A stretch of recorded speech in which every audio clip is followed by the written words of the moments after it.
जय गुरु जी संगत जी, शुक्राना गुरु जी, अनंतम अनंतम शुक्राना संगत जी। आज आपके साथ एक छोटी सी प्यारी सी साखी के साथ आपको कुछ संदेश देना चाहती हूँ। गुरु जी की छोटी सी सेवादार इस भक्ति चैनल पे आपके सामने फिर मौजूद हूँ।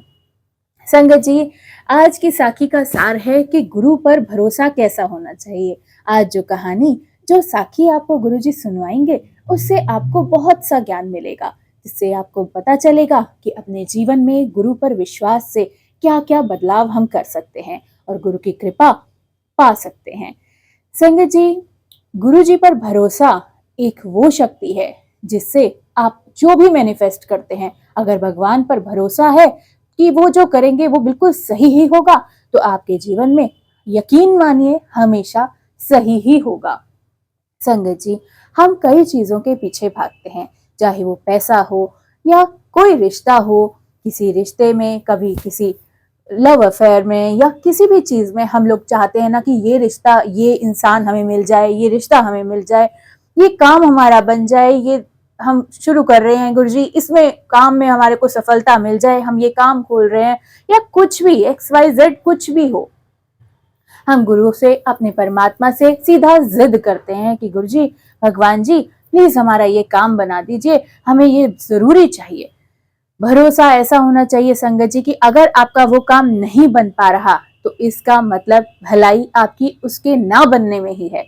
पहले मैं आपको एक छोटी सी कहानी सुनाती हूँ, जिससे आपका भरोसा अपने आप अपने इष्ट पर बढ़ जाएगा। एक बार एक बहुत ही बड़ा लेवल पे एक पेंटिंग कंपटीशन होता है, एक एग्जीबिशन होती है, सॉरी। तो उस एग्जीबिशन में एक जो अमाउंट रखी जाती है कि जो भी पेंटिंग का विनर होगा उसको ये जो अमाउंट मिलनी थी वो बहुत ही बड़ी अमाउंट थी। तो बहुत देश देश से वहां पर पेंटिंग्स आई, उनकी एग्जीबिशन थी, तो दूर दूर से आते हैं सब, तो वो सब आए। अब वहां पर जो पेंटिंग विनर बनी, वो जानते हैं क्या थी? उस पेंटिंग में एक बहुत ही तूफानी, एक घने बादलों वाला बाहर का प्रकृति का सीन दिखाया गया था, जिसमें एक दूर एक छोटा सा झोपड़ी जैसा घर था और उसकी एक छोटी सी खिड़की थी जो खुली हुई थी, और उस छोटी सी खिड़की के अंदर एक छोटा सा बच्चा था जो कि मुस्कुरा रहा था। और बाहर तूफान, बारिश, आंधी, सब कुछ इतनी परले वाला सीन दिखाया हुआ था उस सीनरी में कि मगर वो अंदर जो बच्चा था वो उसके चेहरे पर स्माइल थी। तो जब उस बनाने वाले को बुलाया जाता है, उसको विनर बनाकर उसको वो अमाउंट दे दी जाती है, उसके बाद में सारे लोग कहते हैं कि इतनी बड़ी बड़ी पेंटिंग्स आई, इतनी खूबसूरत पेंटिंग्स आई, लेकिन आपने, जिन्होंने उसका सिलेक्शन किया था, जो जज थे, उनको लोग पूछते हैं कि आपने इस पेंटिंग में क्या देखा जो आपने इस पेंटिंग बनाने वाले को इतनी बड़ी अमाउंट देकर उसे विनर बना दिया? आखिर इसमें था ही क्या? तो वो जवाब देते हैं कि इस पेंटिंग में वो था जो आप अपनी मन की आंखों से देख सकते हैं। और वो आंखें जब खुलती हैं तो दिखाई देता है कि उस पेंटिंग में दिखाया गया है भगवान पर भरोसा। बाहर इतनी आंधी तूफान परले आई पड़ी, लेकिन वो बच्चा अपने उस छोटे से घर में, छोटा सा वो बच्चा अपने भगवान के आगे खड़ा हुआ मुस्कुरा रहा है। उसके चेहरे पर जरा भी चिंता का भाव नहीं है। उसको वो ये नहीं मांग रहा कि ये परले रुक जाए या कुछ हो, वो सिर्फ हंस रहा है, क्योंकि उसको अपने भगवान पर भरोसा है कि ये जो चल रहा है, मेरे भगवान तो इससे मुझे बचा ही लेंगे, ये मेरा क्या ही बिगाड़ लेगा। तो ये होता है भरोसा, इसे कहते हैं भरोसे की ताकत। और जिसको अपने भगवान पर, अपने गुरु पर भरोसा होता है ना संगत जी, भगवान भी, अपनी भी, उनकी भी एक वो होती है कि मेरे पे ये भरोसा कर रहा है ना, तो मेरी पे भी इज्जत की बात है, इसका भरोसा टूटने नहीं दूंगा, इसका भरोसा और बने, मैं ऐसे काम करूंगा। तो भगवान जरूर उसका साथ देते हैं जो सब कुछ छोड़ के, पूरा सरेंडर करके अपनी लाइफ में हर चीज को एक्सेप्ट करता है। संगत जी, इसीलिए कहते हैं कि गुरु पे भरोसा बहुत बड़ी शक्ति है। ऐसे ही मैं आपको बताती हूँ संगत जी,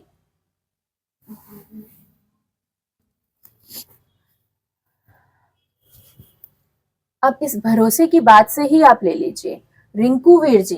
रिंकूवीर जी भी अपने वक्त पर, आप कभी सुनिए उनकी साखियां, तो उन्होंने बताया कि मतलब मैं भी अपने वक्त पर अपने भगवान से जिद किया करता था कि मुझे तो बेकर बनना है। आप कभी नहीं जानते होंगे इस बात को कि वो उन्होंने एक साखी में खुद बताया कि वो बेकिंग का काम करना चाहते थे, अपनी बेकरी की शॉप खोलना चाहते थे, उसको बड़े स्केल पर बढ़ाकर कुछ लेवल पे काम करना चाहते थे। तो भगवान से वो हमेशा यही कहते थे कि मुझे तो बड़ा बेकर बनना है, मेरी यही दिली ख्वाहिश है।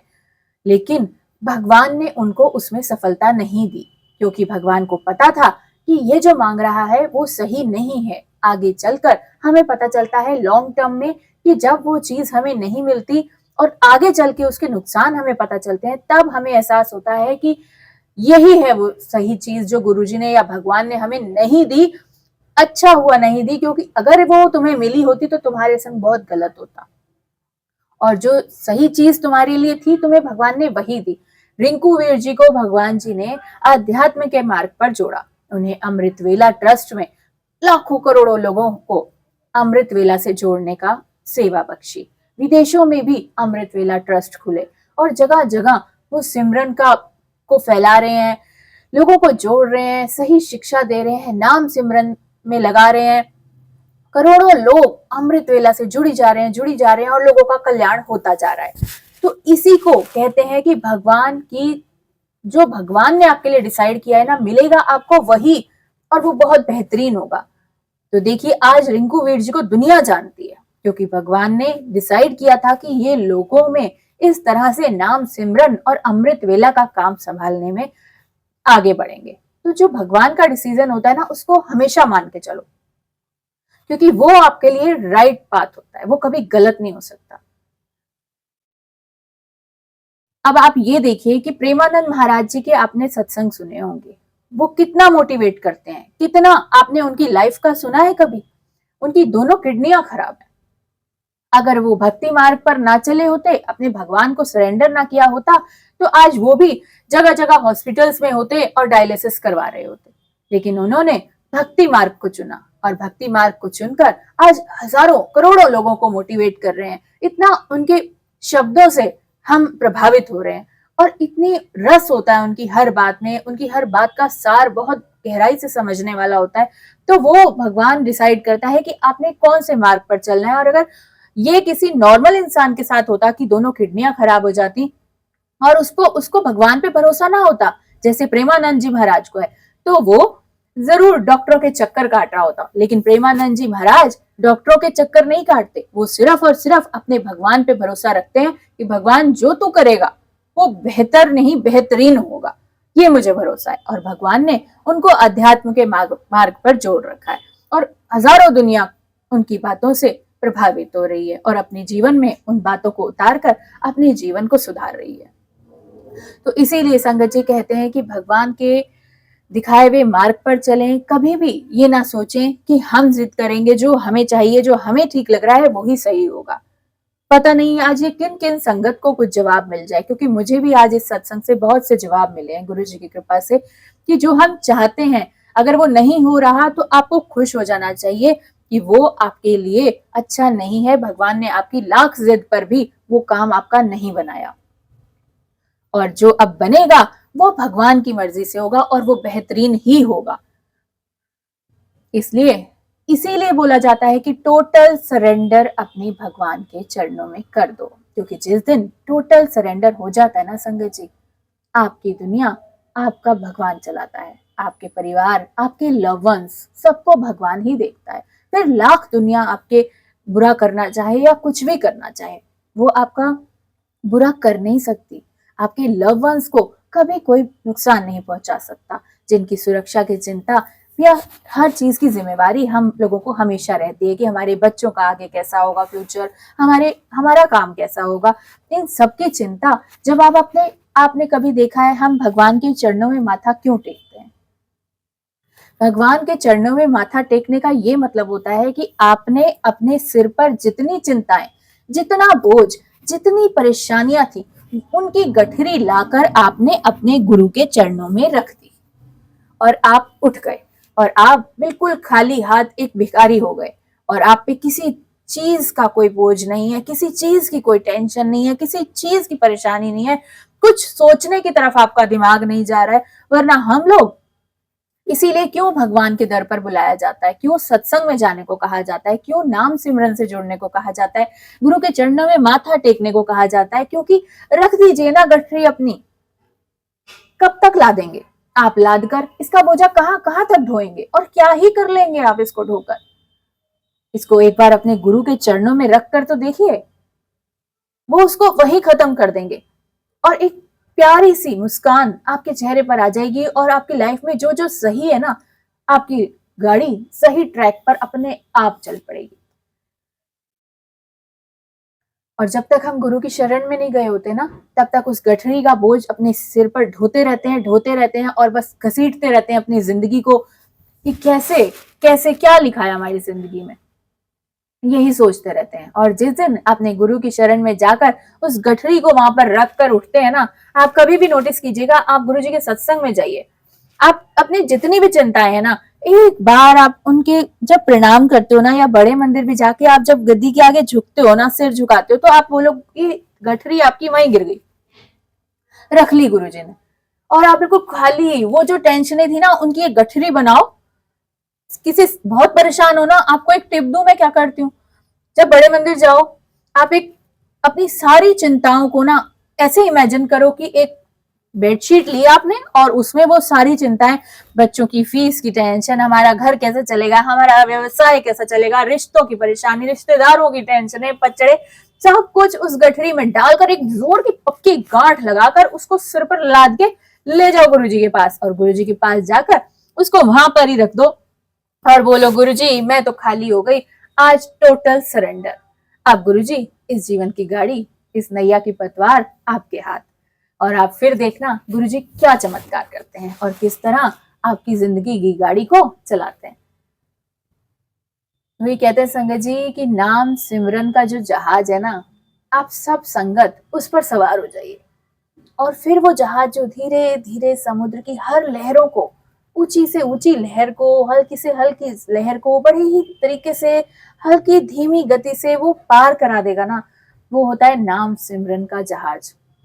जब आपको लगे कि अब जीवन में जो हो रहा है ना गुरुजी, नहीं संभाला जा रहा, अब हमने अपना दिमाग बहुत लगा लिया गुरुजी, अब बच्चे कैसे पढ़ेंगे, बच्चों की शादियां कैसे होंगी, इनके भविष्य में क्या है, इनके रिश्ते कैसे होंगे, हर कैसी बहू आएगी, कैसा बेटी को घर मिलेगा, हर तरह की चिंता होती है ना संगत जी हम परिवार वालों को। तो ये सब आप छोड़ के देखो, किसी तरह की बीमारी की चिंता, सब कुछ छोड़ दो, और जब आपको लगे ना कि हाँ, अब आप छोड़कर, ये सब छोड़कर ना नाम सिमरन के जहाज पर बैठना चाहते हो, तो आप अमृत वेला संभाल लो। संगत जी, मैं ये नहीं कहूंगी कि गुरु जी कहते थे अमृत वेला, मैं फिर भी इस पर जोर डालती हूँ, क्योंकि मैंने जब जब किया है ना संगत जी, सच कहती हूँ, लाइफ चेंज हो जाती है, आपकी बॉडी चेंज हो जाती है, आपकी सारी दिमागी मनोस्थिति सब चेंज हो जाती है, आपके घर में खुशहाली आने लगती है, आपके घर की रौनक बढ़ने लगती है। संगत जी, नाम सिमरन में इतनी ताकत है, और जो अमृत वेला है वो सच में अमृत वेला ही है।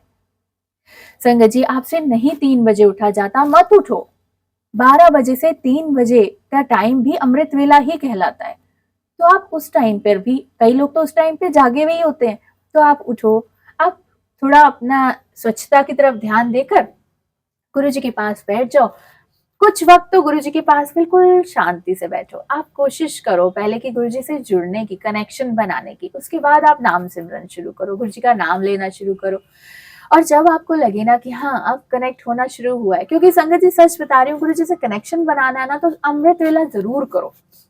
उस वक्त पे ना आपको बच्चों के खाने की चिंता, आपको घर के कामों की चिंता, आपकी काम वाली नहीं आई, आपका ये नहीं आया, जो लेडीज के लिए भी हजारों पचड़े होते हैं ना, वो सब ना एक टाइम सो के उठने के बाद ना वो थोड़ी देर तक नहीं होते।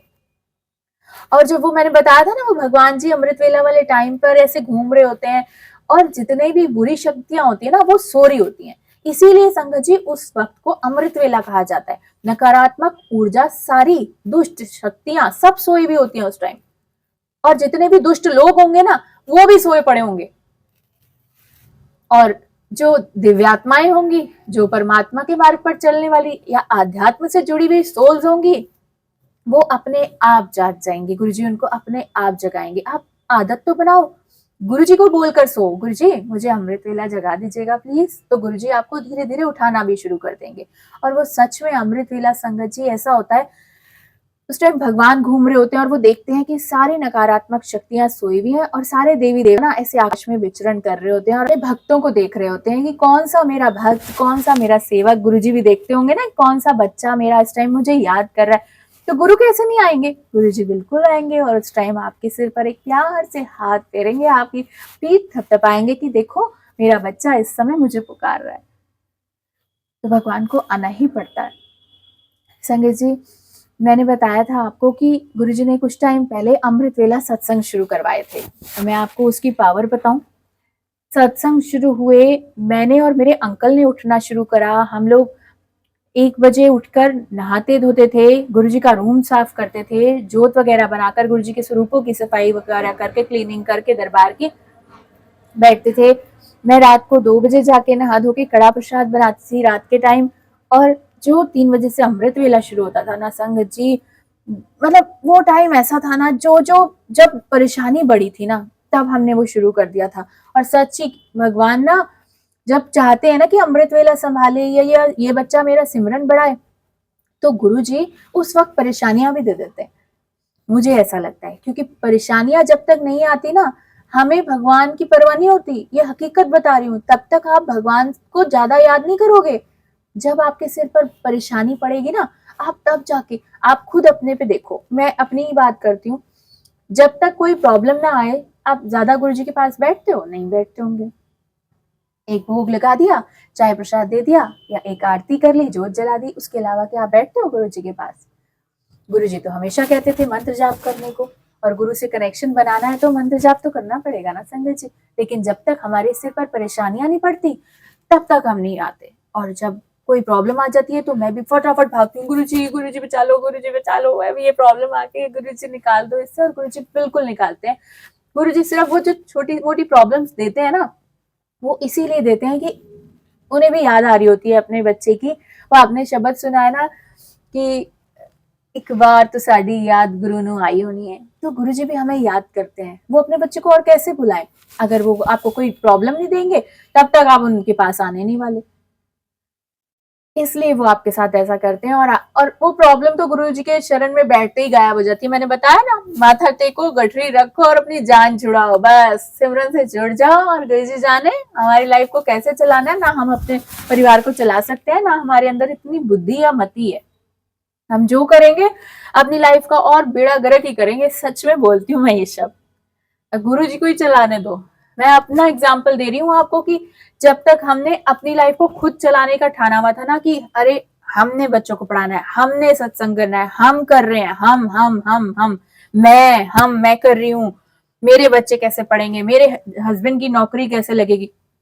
संगत जी, आप नहीं समझ सकते जब तक ये मैं है ना, गुरुजी कहते हैं ना, ये मैं, ईगो, इफ एंड बट सब बाहर रख के आया करो जोड़ों में। हम कितने भी सत्संग कर ले, लेकिन हमारे अंदर की मैं ना कई बार खत्म नहीं होती। लेकिन जिस दिन वो खत्म होती, मुझे भी बहुत लंबा टाइम लग गया। मैं भी सोचती थी कि इतने सत्संग कर लिए, इतनी सेवा करती हूँ, गुरुजी सुन ही नहीं रहे। लेकिन अब वो वक्त आया, इतने सालों तक हम लोग ऐसी केजी यूकेजी में ही पड़े रहे, फेल होते रहे वहां पे भी। अब वो वक्त आया जब गुरु पे भरोसा बना, और वो वक्त भी गुरु ही लाते हैं। गुरुजी भी अपने भक्त अपने आप चुनते हैं। उनको पता है कि इसके अंदर इतनी मैं है, इतनी मैल है, इसको कितना टाइम लगेगा। ये सेवा जो मिलती है ना, ये सत्संग करने की सेवा, लंगर बनाने की सेवा, ये इसीलिए नहीं मिल जाती कि आप बड़े प्योर सोल हैं और आप बड़े धर्मात्मा हैं और आपको गुरुजी ने चुना है। और आपको ये इसलिए मिलती है संगत जी कि हमारे कर्म ऐसे होते हैं कि गुरु को पता है कि अपनी सेवा से ही मैं इसके ये कर्म कटवा सकता हूँ आसानी से, नहीं तो ये बच्चा तो रुल जाएगा। इसलिए कराते हैं वो सेवा।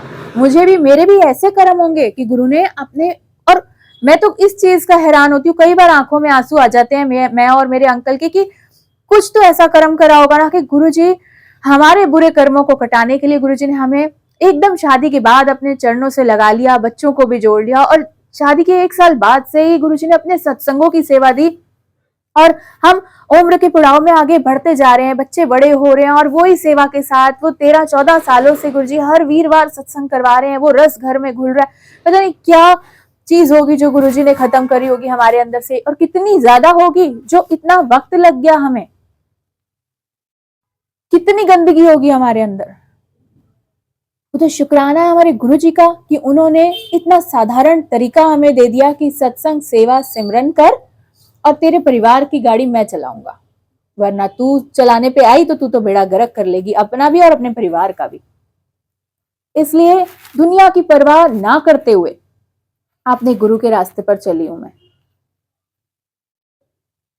गुरुजी ने अमृत वेला दिया, अमृत वेला में संगत जोड़नी शुरू हुई, इतनी इतनी संगत आती थी, वो नजारा होता था, हल्का अंधेरा, चिड़िया चहचहा रही हैं और बहुत ही सुंदर अमृत रस घुलता था जब यहाँ पे पाठ होते थे और गुरुजी बैठे होते थे। अलग ही नजारा संगत जी। और वो होता है उस टाइम पे आपकी कुछ कुछ ना, और दिमाग की भी क्लीनिंग स्टार्ट होती है, आपकी सोल गुरुजी से जल्दी कनेक्ट हो जाती है, आपका दिमाग शांत होता है, आपको इधर उधर की बातें नहीं ध्यान आ रही होती। कुछ वक्त तक तो ऐसा होता था कि कोई आंटियां बैठी होती थी और उन्हें झपकियां आ रही होती थी, ऐसे कर रहे होते थे, हम भी बैठे हैं गुरुजी मंत्र जाप हो रहा है और हम अपना झपकियां ले रहे हैं, सुबह अमृत वेले के टाइम पे नींद आ ही रही होती थी। हम कहाँ इतने संत हैं भाई, वो तो गुरुजी हमें चला रहे हैं, सिखा रहे हैं, धीरे धीरे एक वक्त पे बन जाएंगे, कुछ भगवान बनाएंगे हमें, लेकिन हम ऐसे बैठे हैं गुरुजी ऐसे। और जैसे ही कोई सामने वाली संगत जरा सा देख लेती थी कि हाय आंटी को नींद आ रही है, आंटी झपकियां लेते, मैं कहती नहीं नहीं ध्यान में हूँ, मंत्र जाप कर रही हूँ। मगर गुरुजी तो जानते हैं ना कि तुम कौन से ध्यान में हो, बच्चों तुम्हें नींद आ रही है। लेकिन आप जितना भी वक्त दे पाओ ना, धीरे धीरे वो नींद उड़नी शुरू हो जाती है और एक वक्त आ जाता है कि आप नहीं भी चाहोगे ना तब भी आपको अमृत वेला में आपकी आंख खुलेगी खुलेगी। और संगत जी सच्ची बताऊं, जिस वक्त आपको बहुत नकारात्मकता फील हो, बहुत चिंता फील हो, सच में मैं ये अपना आपको एक टिप दे रही हूँ जो मैं करती हूँ, जो गुरुजी ने मुझसे करवाया होगा अपने आप ही, मेरी लाइफ तो पूरी उनकी है। संगत जी जब बहुत नकारात्मकता फील हो, आपको लगे कि सारी दुनिया आपको ऐसे हो गई है कि मतलब नोच खाने के लिए, और मतलब ऐसी चिंताएं, कुछ परिवार की, कोई जॉइंट फैमिली, कुछ फाइनेंशियली, कुछ फिजिकली, जो भी प्रॉब्लम्स है ना, आपको कोई बहुत पेन भी फील हो रहा है ना अगर बॉडी में, एक बार आप विश्वास करके ना खाओ गोली, सच्ची कह रही हूँ, मैंने बहुत बार करा। आप उठो अमृत वेला, उठ के सीधा आपने बिल्कुल पूरे के पूरे कपड़े, अपने स्वच्छ साफ कपड़े अलमारी से निकालो, बाथरूम में जाओ और सेंधा नमक होता है ना, इतना नमक डालो पानी में और उससे नहाओ, और नहाकर गुरुजी का मंत्र जाप करते हुए नहाना है, नहाए और आकर गुरुजी की जोत जलाओ और बैठ जाओ गुरु के चरणों में। और जो थी ना वो गठरी मैंने बताया ना, उसकी कस के गांठ लगाकर गुरुजी के चरणों में फेंक दो उसको और बोलो लो गुरुजी संभाल लो, मैं तो अब खाली हो गई। और आप सच्ची बता रही हूँ, ना किसी दवाई की जरूरत पड़ेगी, जल प्रसाद पियो, आपको ऐसा कनेक्शन फील होगा उस वक्त, आपको इतनी, सच कह रही हूँ, इतनी पावर है अमृत वेला में, आप सोच नहीं सकते। ये वही समझ सकता है जिसने फील किया हो। मैं हमेशा कहती हूँ कि मैं कोई बहुत ज्ञानी नहीं हूँ, मुझे कुछ नहीं आता संगत जी, मुझे कैसे कैसे, मेरी लाइफ अब खुली किताब है, मेरे गुरुजी ने मुझ पर कैसे कैसे प्रैक्टिकल किए, कैसे कैसे मुझ पर काम किया, मेरी गंदगी को खत्म किया, मेरी सोल को साफ किया, मेरे भरोसे को पक्का किया, दुनिया से भरोसा, जो दुनिया पे बहुत भरोसा करती थी, एक एक का रंग दिखाया, दुनिया के लोगों पे के मुंह पे लगे हुए नकाब दिखाए उतरते हुए कि देख दुनिया सामने कुछ है और मुखौटा उतरते ही पीछे देख तेरी पीठ पीछे कैसी है। इसलिए मुझे आने वाली हर दुनिया का पता होता है, लेकिन मेरे को वो जाहिर नहीं करना, मैं हर एक के संग एक सी रहना चाहती हूँ। क्यों? अगर कभी किसी से ज्यादा बात करने का मन नहीं करता ना तो नहीं करती, क्योंकि इंसान हूं, मन में अंदर बातें होती है, हमें पता होता है कि ये बंदा ऐसे कर रहा है हमारे खिलाफ और सामने आया है अब उसके संग, लेकिन हम गुरु वाले ना, हमारे गुरु जी को देखा, 100 दुनिया, इतनी करोड़ों दुनिया गुरु जी के पास आती थी, बड़े बड़े मिनिस्टर, हर तरह का बंदा आता था, लेकिन गुरु जी नमस्कार नमस्कार नमस्कार। हमारे गुरु जी इतने नीवे रहे हैं। तो मैं हमेशा कोशिश करती हूँ कि अपनी अंदर की जो बातें, अपनी किसी के प्रति कड़वाहट होती है ना, उसको खत्म करके एक बार याद कर लिया करो। सामने आपके वो बंदा आ जाए ना जिसने आपके संग बहुत गलत गलत करा, आप एक बार ना आंखें बंद करो और याद करो कि गुरुजी को तो सब पता है ना कि सामने वाला कितना छल फरेबी है ना, कितने नकाब लगा के आया है, लेकिन फिर भी गुरुजी भी तो बैठे हैं ना, उसको ब्लेस कर ही रहे हैं ना, उसको दर्शन दे ही रहे हैं, उसको आने से तो नहीं रोक दिया, उसके कर्मों को भी खत्म करने के लिए, उसमें सुधार करने के लिए तो बुलाया जा रहा है ना, अपनी गंदगी को साफ करने के लिए ही तो ऐसे लोगों को बुला रहे हैं कि भाई आओ अपने कर्मों को कटवाओ और मुक्त हो जाओ और खुशी से अपना जीवन जियो। तो फिर हमारी क्या औकात है?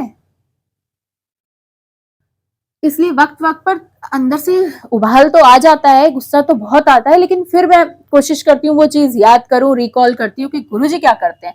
गुरुजी कितने इतने बड़े महाशिव हो, कितने सिंपल हमारे गुरुजी, जिन्हें तो कुछ चाहिए ही नहीं, कितने कितने मंदिर बने पड़े हैं, इतने सब कुछ, लेकिन हमारे गुरुजी को क्या चाहिए? वो इतनी सी कुटिया, उसके अलावा कुछ नहीं चाहिए उन्हें। ये सब संगत के लिए मंदिर, बड़े मंदिर और ये सब सिंहासन सब। हमारे गुरुजी तो डिवाइन लाइट है। अभी हम बैठे हैं यहाँ पे, तो आप क्या समझ रहे हो? वो हमें नहीं सुन रहे, वो हमें सुन रहे हैं और समझ रहे हैं और मुस्कुरा भी रहे हैं। इसलिए हमेशा हमेशा गुरु पर भरोसा रखें। आपके जो भी गुरु हो, मैंने बताया ना कि सब रोड जहां भी जितनी भी रास्ते निकल रहे होंगे, पहुंचेंगे हम एक ही जगह पर बाद में। तो हमेशा इस बात को ध्यान रखें कि गुरु आपके हमेशा अंग संग सहाई हैं। बस इसको आप भरोसे में उतारिए, अपना भरोसा बनाइए और अपने बच्चों को तो बिल्कुल सरेंडर कर दीजिए, क्योंकि सच कहती हूँ संगत जी, आज के बच्चों को हम पेरेंट्स, हम जैसे हम पले हैं ना संगत जी, वैसे हम अपने बच्चों को नहीं पाल सकते। आजकल के बच्चों की जुबान, बोलने का तरीका, पहनावा, जो भी है, हम उनकी नजरों में एक टाइम के बाद कुछ वो नहीं रह जाते मायने।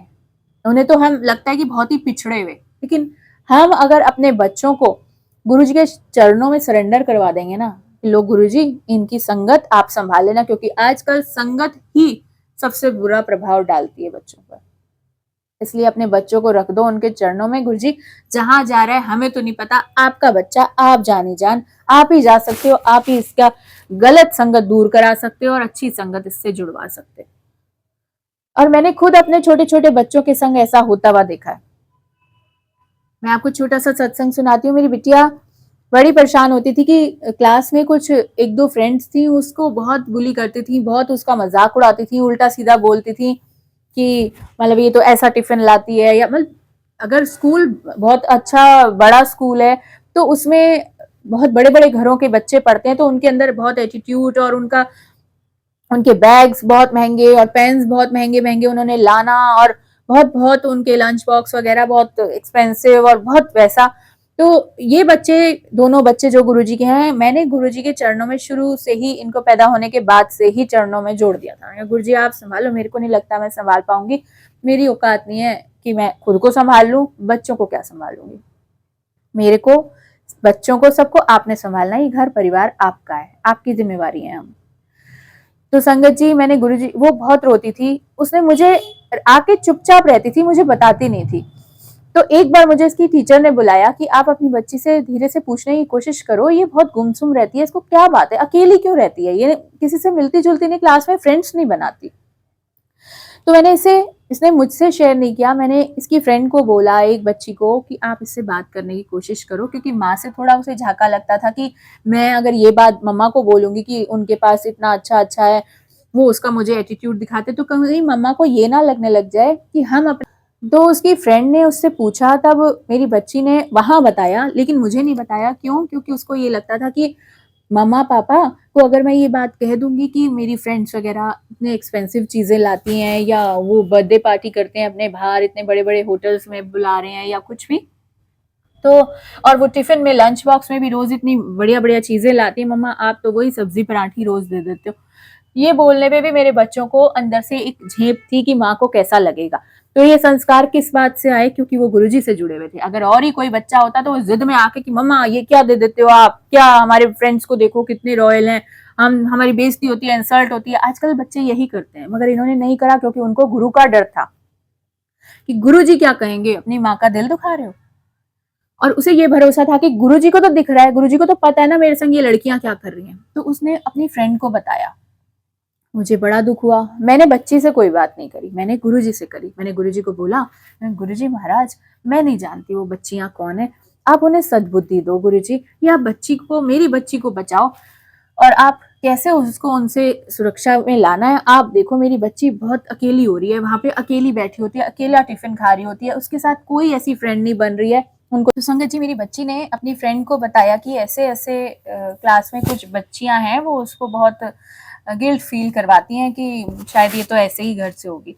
तो संगत जी, मेरे को जब पता चला, मैंने उस बच्चों से कोई बात नहीं करी, ना ही मैं स्कूल में गई। मैंने गुरुजी से अरदास करी, मैंने कहा गुरुजी महाराज मेरे बच्चे का ध्यान करो, ये आपका बच्चा है गुरुजी, उसके संग जाओ, कौन सी इसकी संगत है, इसको भी कुछ ऐसे दोस्त मिल जाएं जो इसके जैसे हों और जो इसको कभी ऐसा सा फील ना कराएं। संगत जी, कुछ ही दिन के अंदर मैंने इसके चेहरे पर बदलाव देखा। ये घर आती थी, हंसती थी, खुश होती थी, बच्ची के चेहरे पर कुछ अच्छा लगता था, मुझे स्कूल जाने की इसकी इच्छा होती थी, जो ये पहले आनाकानी करती थी जाने में, इसका मन करने लगा जाने का। फिर मुझे धीरे धीरे पता चला कि इसकी कुछ 2-4 फ्रेंड्स बनी हैं जो कि बहुत ही अच्छी हैं, जो कि इसको सपोर्ट करती हैं। नहीं नहीं, ऐसा कुछ नहीं होता, हमने भी बहुत वक्त ऐसा देखा है, तू क्यों परेशान होती है, जो है बहुत अच्छा है, तू अपने पेरेंट्स के संग खुशी खुशी रहो और हम तेरे साथ हैं। टिफिन वगैरह से क्या होता है, सब मिल के शेयर करने लगे और बहुत अच्छा सा माहौल लगने लगा उसको। उसको किसी चीज के लिए उन्होंने बुली वगैरह नहीं करते थे। और जो लड़कियां ऐसी थी, वो अपने आप, गुरुजी ने ऐसा चमत्कार किया कि उन बच्चियों की असलियत दूसरे बच्चों के थ्रू अपने आप टीचर तक पहुंच गई और वो कटी सी रहने लग गई। उनके संग लोगों ने, बच्चों ने बात करना छोड़ दिया और उन्हें खुद एहसास होने लगा और वो इसी गुड़िया से, मेरी बेटी से बातचीत करने आने लगी, उन्हें अपनी गलती का एहसास होने लगा। तो ये कौन कर सकता है संगत जी, मैं तो नहीं जा सकती थी। आप इतनी छोटी छोटी बातों के लिए अपने, ये जो पेरेंट्स होते हैं वो स्कूल में नहीं जा सकते ना बच्चों के लिए, लेकिन ये तो हमारे बड़े बैठे हैं जो ये अपने आप कहीं भी पहुंच जाते हैं, किसी की भी बुद्धि को ठीक करके आ सकते हैं। तो इसीलिए संगत जी, पूरा सरेंडर कीजिए, अपने परिवार को भी सरेंडर करवा दीजिए और गुरु जी के चरणों में जुड़े रहिए। जय गुरु जी, शुक्राना गुरु जी आज के सत्संग का, और बहुत सी कृपा आप सब पर बनी रहे। मेरी यही अरदास है, जो मुझसे गलतियां हो गुरुजी मुझे बख्शें, माफ करें। अपनी भूलों के लिए हमेशा बख्श मांगो गुरुजी से, जो आपको याद है कि आपने की हैं, और जो नहीं पता है उनके लिए भी मांगिए। और बाकी दुनिया की परवाह करनी छोड़ दीजिए, क्योंकि करना कराना सब कुछ हमारे गुरु ने, हमारे परमात्मा ने है। ऐसे लोगों की बुद्धि को ठीक करना गुरुजी बहुत आसानी से जानते हैं। इसलिए बहुत बहुत शुक्राना गुरुजी, मेरी सारी सोल फैमिली को, सारे गुरु परिवार को अपने चरणों से लगा कर रखना और हमेशा खुश प्रसन्न चित इनके जीवन को खुशियों से भरे रखना। जय गुरु जी, शुक्राना गुरु जी, अनंतम अनंतम शुक्राना।